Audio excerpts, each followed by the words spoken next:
alisema yule baba baada ya kumgeuzia kalio ili niiname. Gari zima liliangua kicheko. Niliona aibu. Sikuwa na nguo ya kujifunika kichwa. Alikuwa anasema watoto ndo wamekojoa, kumbe jitu zima na mitindi yake. Hata haya halina. Yaani sijui limefukuzwa lilipotoka. Nyonyo. Jitu zima ovyo. Alisema mama mmoja aliyekuwa na mtoto mdogo. Niliona aibu. Haijawahi kutokea. Gari ilisimama mpakani. Nilishuka, konda akanidaka. Mamdogo, hela yangu iko wapi? Konda, sioni, imepotea. Tushakutana na wauni zaidi yako. Alafu sisi ndio walimu wa wauni. Ingia humo, hela yangu utaitoa. Konda alilalama na kunisukumia ndani ya gari. Kwa mbanano uliokuwemo, kila mtu aligeuza shingo yake pembeni. Machozi yalinisafisha uso wangu. Sauti ikachukua likizo. Nilitoa kwikwi tu. Nilijua kwa nini nilizaliwa. Nilijuta kwa nini nilizaliwa. Hakuna aliyenionea huruma. Wapo walionisonya, wapo walionipiga viwiko na kunitusi walivyoweza. Sikujibu hata neno. Nilikaa kimya, nikingoja hatima yangu iliyoandaliwa na Konda. Watu wote walishuka kwenye gari. Gari ilifika mwisho wa safari yake, maeneo ya Tegeta. Sasa mamdogo, nilipe usepe. Konda aliongea huku amenyoshea mkono. Nilimwangalia tu, hata nguvu za kumjibu sikuwa nazo. Maana watu waliposhuka wote, nilikagua gari zima, sikuona kitu. Shangazi, na kungoja, unanichelewesha ujue. Konda, mimi sina hela. Unafikiri ningekuwa nayo nisingekupa? Niliongea kwa huzuni. Sikia mama, mimi pigo zangu sio hizo. Tatizo una nyama. Ingekuwa fresh alafu hata pamba zenyewe hauna. Ningeuza.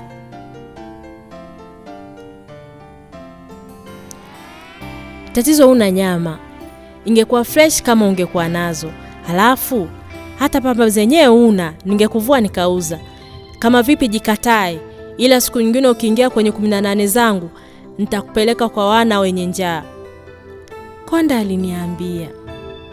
Sasa mimi narudije huko? Nilimuuliza. Tembea, si una miguu kabisa. Hii ndo adhabu yako. Toka humu kabla sijakufanya mbaya. Konda alinisukumia nje. Nilidondoka nikaangukia tumbo. Nilihisi maumivu makali sana. Nilitoa kwikwi. Nilijuta kwa nini nilizaliwa. Hakuna aliyenionea huruma tena. Nililia sana, nikiwa sijui naanzia wapi. Giza lilikuwa totoro, kila mtu yuko na mihangaiko yake. Nilijikuta na laani siku niliyoizaliwa na siku niliyomuona Dula. Niliwaza, nitaenda wapi? Nikakosa jibu. Nilikaa kwenye jiwe, nikawa natazama kila aliyepita, mpaka usingizi ukanipitia. Nilishtuliwa na maji machafu yaliyoulemba uso wangu vilivyo. Niliachama yaingie vizuri mdomoni, maana ndo kilikuwa chakula changu cha usiku. Kuna haja gani ya kuishi ikiwa sina lolote wala chochote? Mawazo ya kujiua yalirudi kwa mara nyingine. Magari ya abiria yalikuwa yamekwisha, yakawa yanapita ya mizigo.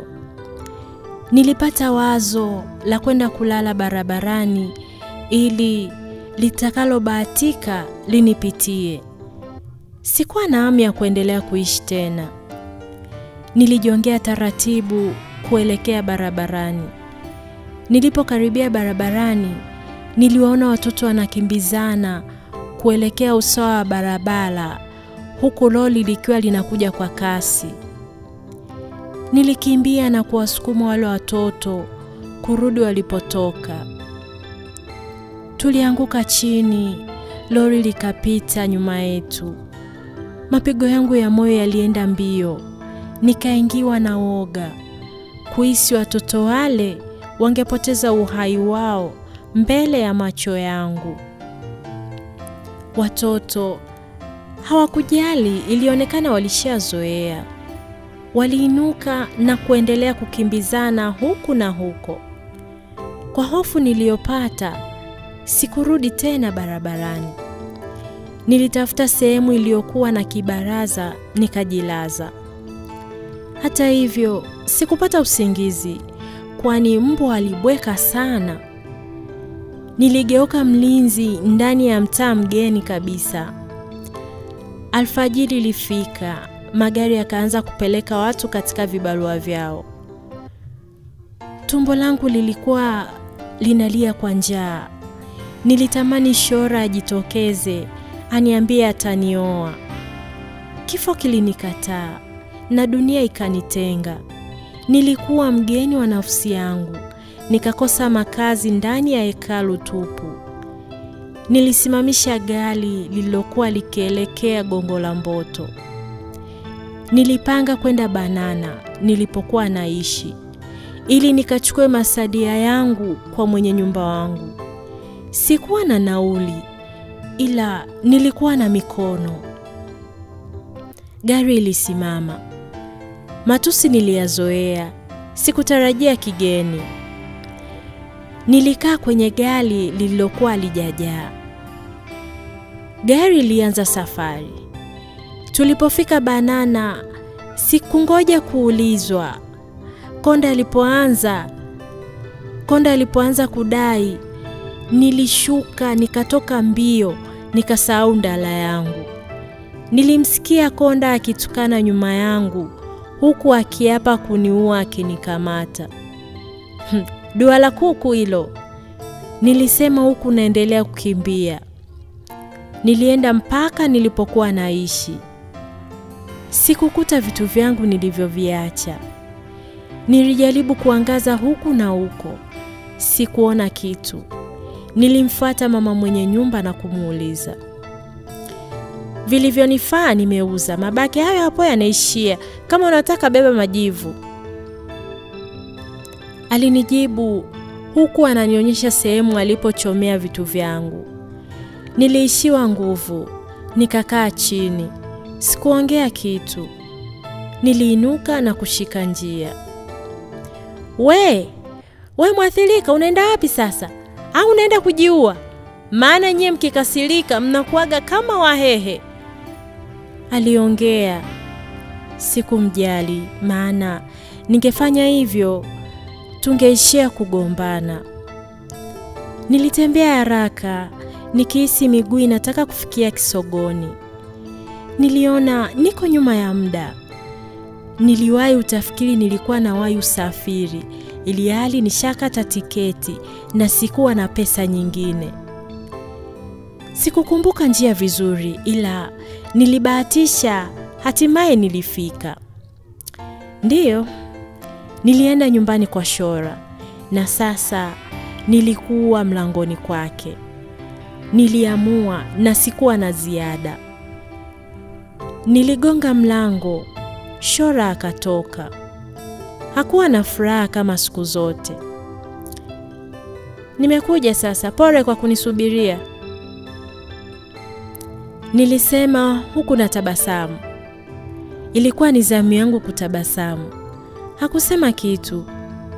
Alilazimisha tabasamu. Hilo sikulizingatia. Nimekuja unioe sasa, niliongea nikicheka. Alinishika mikono akanikumbatia. Sikukunja mikono, niliikunjua. Sikutaka kumlaumu, maana nilijua yeye ndiye alikuwa msaada wangu muda huo. Sikuwa na wazazi ndani ya jiji lile lenye ghorofa nyingi. Nilikuwa yatima, niliyeachwa na wazazi ningali mdogo. Nililelewa na shangazi ambaye alinitelekeza. Sikuona namna zaidi ya kujishughulisha na biashara ndogo ndogo nikiamini nitatoka. Nilifanikiwa kujipatia riziki zilizonitosha mimi mpaka pale nilipokutana na Dula. Shangazi hakuwahi kunitambulisha kwa ndugu wengine. Nilikuwa mimi na yeye, yeye na mimi. Ningeenda hata kujikomba kwake, ila alishafariki miaka kadhaa nyuma kwa ajali. Hivyo nilikuwa peke yangu. Shora alinipa nguo zake nikavaa baada ya kuoga. Usiku baada ya kula tulitakiwa kulala. Shora kuniita chumbani kwake. Alinionyesha chumba cha kulala kingine ambacho sijawahi kuingia tangu niingie ndani mwake. Kwa hiyo, umekubali kunioa? Nilimuuliza Shora aliponiaga kwenda kulala. Hapana. Alinijibu jibu lililonikata maini. Niliishiwa nguvu. Sikutaka kuuliza kitu kingine chochote. Nilifunga mlango, nikakaa chini ya mlango. Nilikumbuka ule wimbo ulioimbwa na mwimbaji wa nyimbo za Injili, Jennifer Mgendi, unaoimba, E Mungu Baba wako ninalia, sina mwingine tena awezaye kunisaidia. Sina penzi wala sina hata rafiki, wote wametengwa nami. Yesu unisaidie. Mawimbi mazito yana nipiga mie, maji mengi yanizamisha mie. Yesu unisaidie.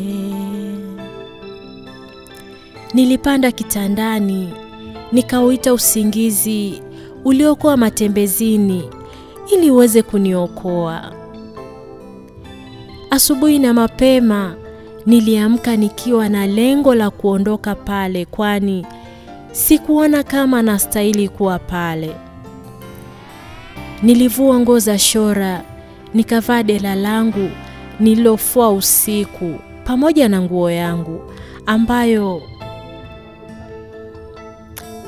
nguo yangu ya ndani ambayo haikukauka vyema.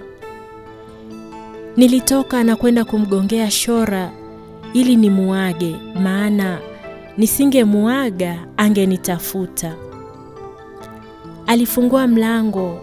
Alikuwa na tabasamu kama nililozoea siku zote. Moyo wangu ulidunda kwa nguvu. Uhemaji wangu ukabadilika. Nilihisi kama shoti imenipiga, nikabaki nimeduaa kumwangalia. Alinikaribisha ndani, nikameza funda moja la mate. Niliziba ile hali ambayo nilihisi ameshaiona. Unywe chai, kisha unywe hizi dawa. Nataka mwanangu asipate maambukizi. Abe? Nilijikuta naitika bila kuitwa. Akili yangu alizidi kuichanganya kama viazi ndani ya mayai. Sawa. Niliitikia. Hakuongea mengi. Alivaa viatu vyake akaondoka. Hivi nilikuwa nimekuja humu kufanyaje?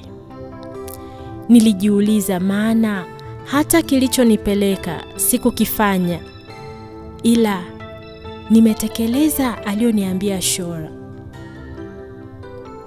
Lakini nilijihisi kuwa na amani ya moyo.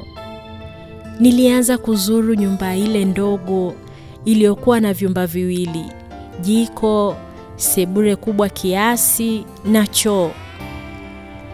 Nilianza kujihisi nafaa kupamiliki. Nilianza